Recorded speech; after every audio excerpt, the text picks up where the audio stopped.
Welcome to Module number 10. Can you still receive and use PHI to do your research?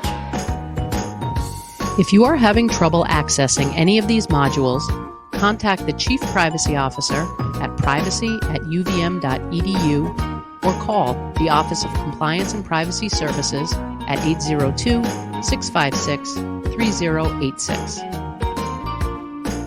Otherwise, let's begin.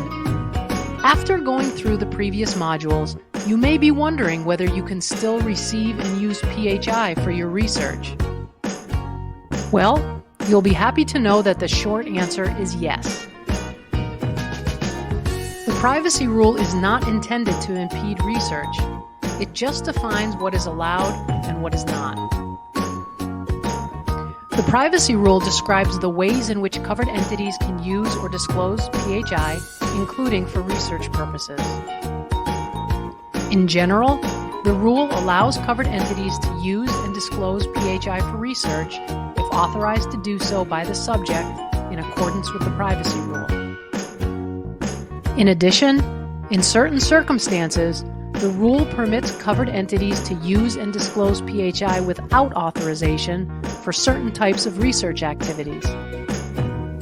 For example, PHI is no longer considered PHI if it has been de-identified.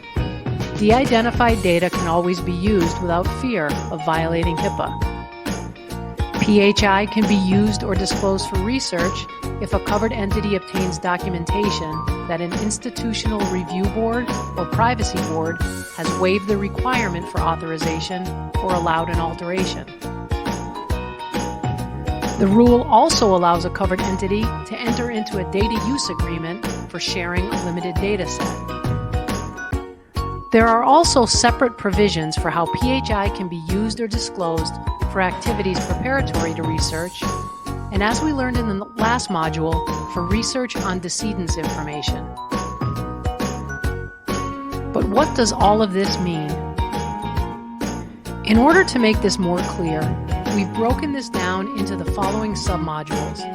They are de-identification, limited data sets, authorizations, uses preparatory for research, and other allowable uses and disclosures.